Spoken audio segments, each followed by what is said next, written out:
Good morning and welcome to your Thursday... Thursday morning. I said good morning already, Andrew. I've screwed it up.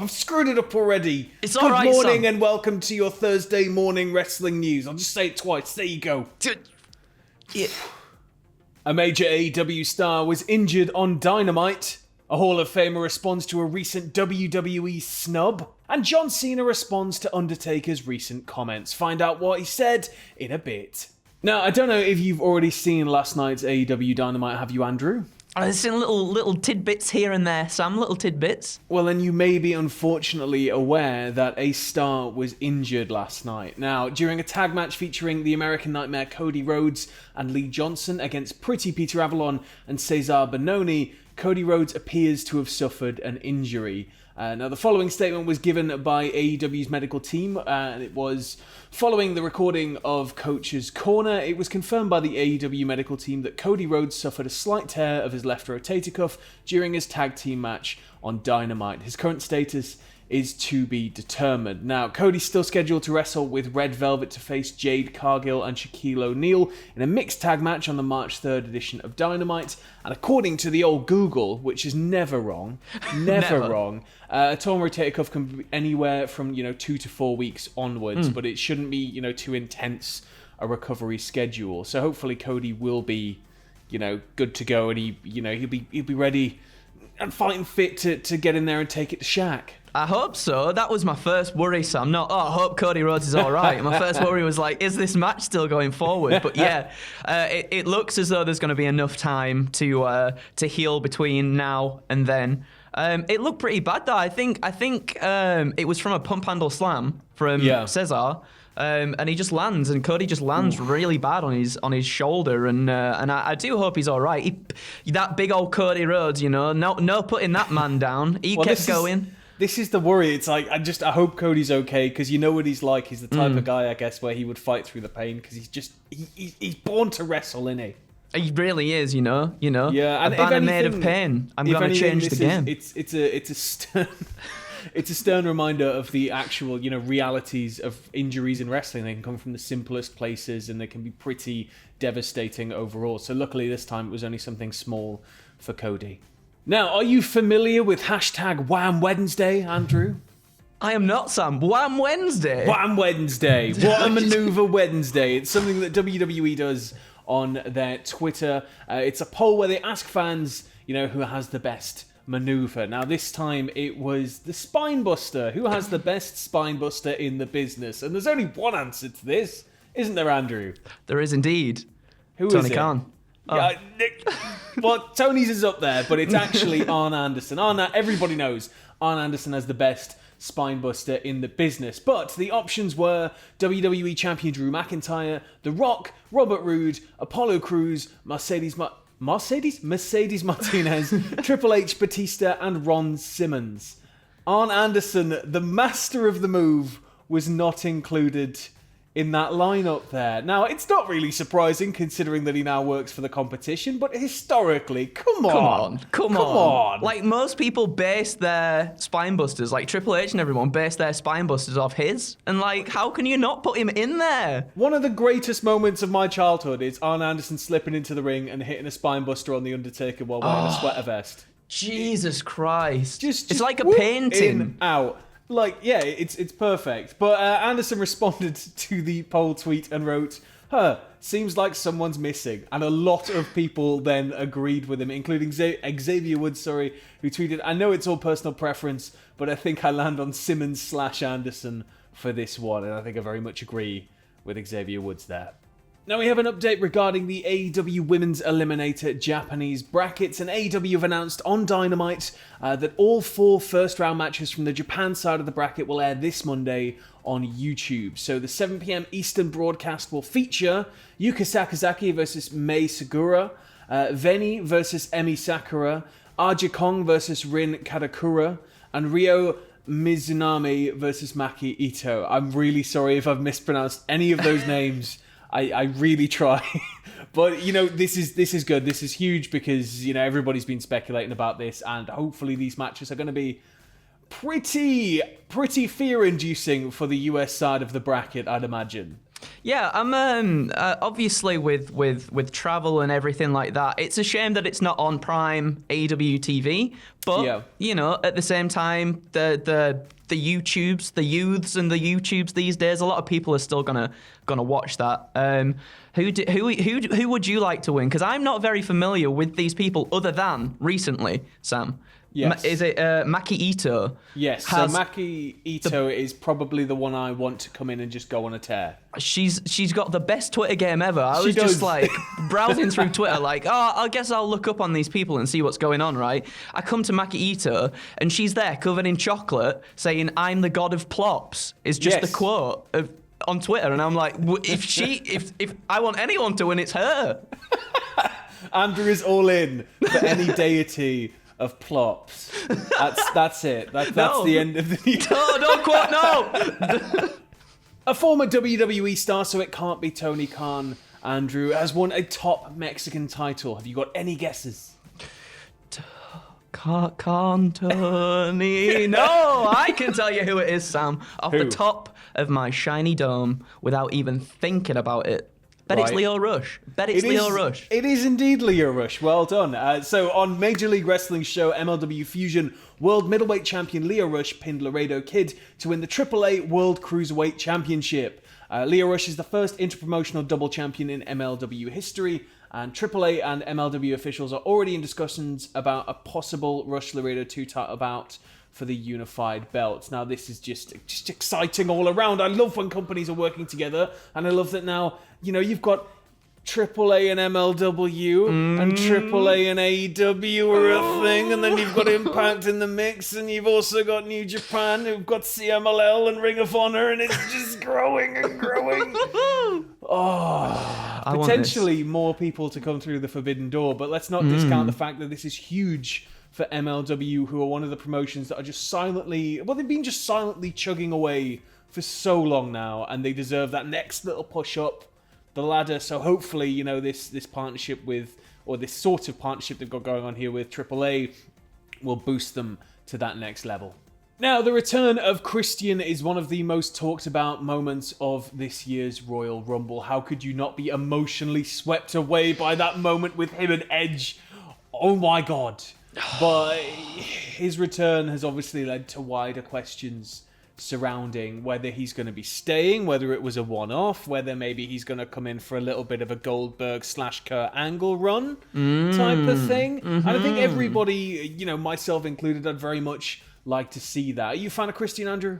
Love him. It was a weird one. When I was growing up, could never get into him, but I guess that was like the whole deal with the heels. When you're younger, you're like, I don't like you. You suck big time. And now as you grow older and you get to like to be a little more familiar with them and appreciate them a lot more, like I'm so happy. That was one of the best moments in sort of WWE recently, them two coming back together in the ring and just embracing each other. It was lovely. It was lovely, Sam.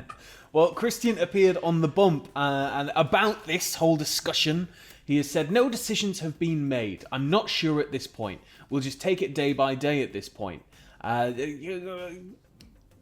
That wasn't a no. It wasn't a no. Come on, Chris. And, you know, provided that it's perfectly safe and Christian is cleared to return fully and, you know, all of that stuff, of course. I don't want Christian returning if it's even slightly unsafe. But, you know, if he is to return and if we are just going to keep chugging on this hype train, who do you want to see him wrestle? So I wrote this down, right? And I would just like to see either Edge and Christian team up again or potentially, because I mean, the boys are getting on now. You can't deny that. The boys are getting on. And I was like, well, what if it's them two for a world title and maybe they close out the chapters together on their wrestling careers and have like one big final blowout and then they hang up the boots together and it's a nice emotional moment because they started this whole thing together. Why not finish it together as well? I think that'd be nice. That would be great. In terms of just general roster members, though, I think I want to see him take on Bryan, of course. I want to see him take on Nakamura. But I think if you gave him somebody like Braun, you could get some really good David Goliath style situations with him sort of outwitting the stronger and bigger guy and moving around. And Christian's always sort of up here, isn't he? So it's like, I think that could be an interesting dynamic. I but like yes, that. For any more news surrounding a potential Christian return, keep it with us and we'll let you know. Over to NXT now, and the Dusty Rhodes Classic finals have been set for NXT Vengeance Day. That wonderfully named pay-per-view, NXT Vengeance Day. I'm still... it's growing on me, that name, like. It's growing on me. Initially, it was a bit like, oof, but Vengeance Day... If you just discount the fact we used to have a pay-per-view called Vengeance, it's fine. I mean, so Owen pointed this out to me because I was like, why Vengeance Day? And he's like, well, it's Valentine's Day, innit? Like, It's Valentine. And I was like, damn it. What? But still, please take the day off it. They're not going to call it, like, Angry Times Day.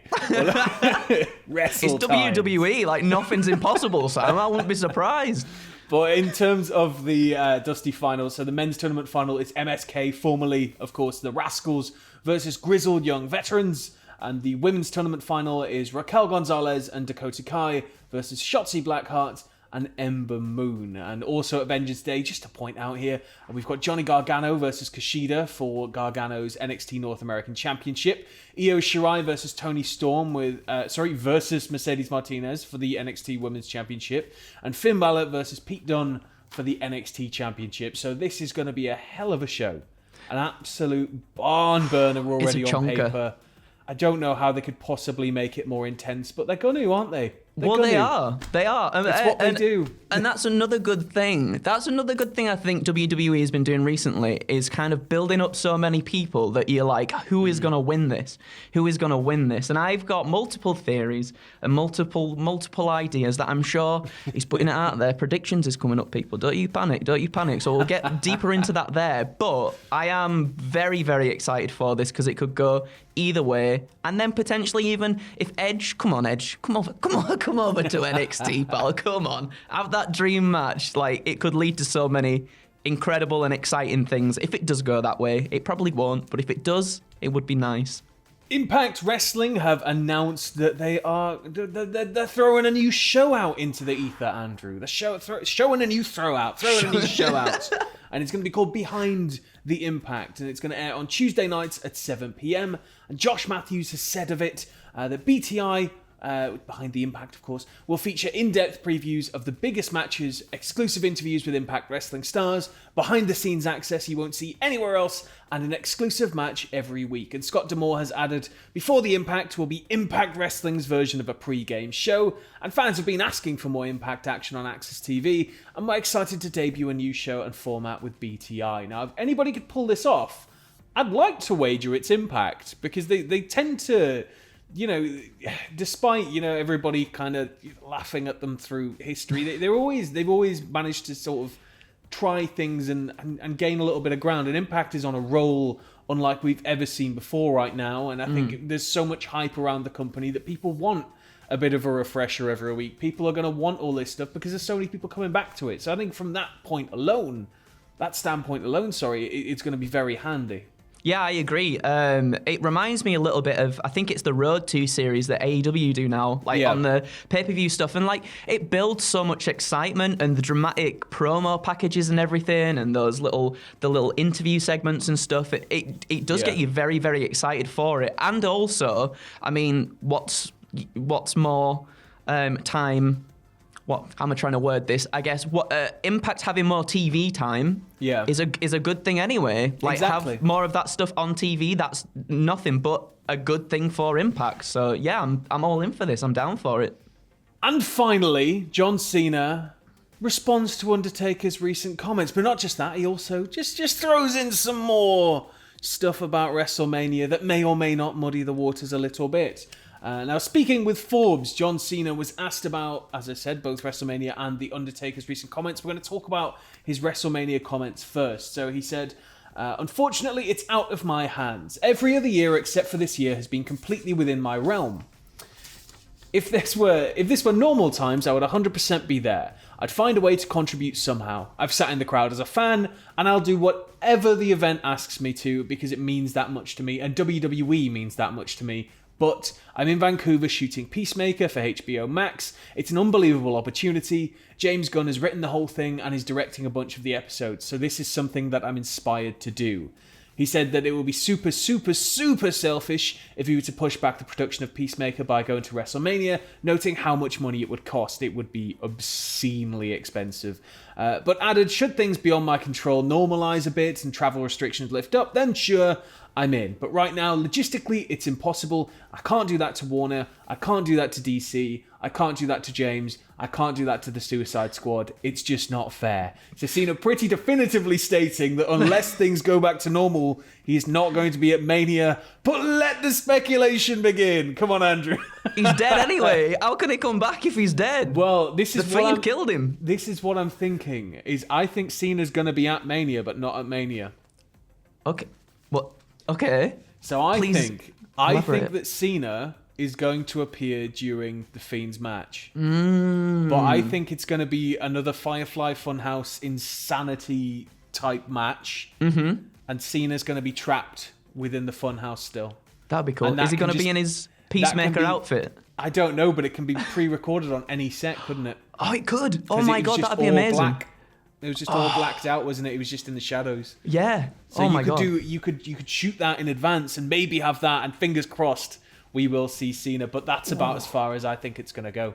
You'll never see Cena. You can't see him, Sam. Well, in terms of the second part of this story, so in terms of the Undertaker response, he said, "I guess I viewed the WWE as a product outside myself for a long time. I guess that's why I was so interested in the business side of it from very early on in my career, and in that I've seen it evolve, but I've also been called everything that's ruined sports entertainment. The fans of the Attitude Era certainly looked at our product as not what they're used to, and it wasn't. So I may have a bit of disagreement with Undertaker's word choice because I don't think it's soft. I think it's different. I remember one of the first times that Steve Austin came back during the height of the PG era, and he was just befuddled because Steve Austin goes out there and runs it. If he gets stuck, he can curse, he can throw up some middle fingers, he can ask for a beer. But we took away 3 of the biggest clubs that he can hit with and told him to go out there and be himself, and he came back shaking his head and said, I don't know how you do this. But if he had enough time, he's a great performer and he could get used to it. What do I think of the WWE product right now? I love it. I think it's bold and it's forcing people to take chances." And that is a big, definitive statement there meaty. from Cena on, the fact that he doesn't feel that wrestling has, changed for the worse. He thinks it's changed for the better in the sense that it's not the same thing anymore. It's just different. So it's interesting that he sees, that era break as just a completely new product. I think that's a good thing, though. I think that's a really good thing because, I mean, with anything, it just progresses, right? It does just change. Yeah. And it has to stay relevant. Yeah, exactly. And I think, I mean, that's what it's done, really. And from a business standpoint, I guess they do want to be a little bit more family friendly and a bit more all-inclusive and stuff like that. And I get, like, the edgier product brings in... I mean, it's from a different time as well, isn't it? That's the thing, well, too. Well, that's it. So, the 90s were a pretty dark time, and the tone of the show fit the tone of the era very well. Yeah. Well, as you said, I think times change and the product has to change with it. Mm-hmm. So that has been your lovely dose of morning wrestling news. I've been Sam from Cultaholic Wrestling. And I've been Tony Khan from AEW Wrestling. That's right, that's Tony Khan. And as always, stay safe and we'll see you soon.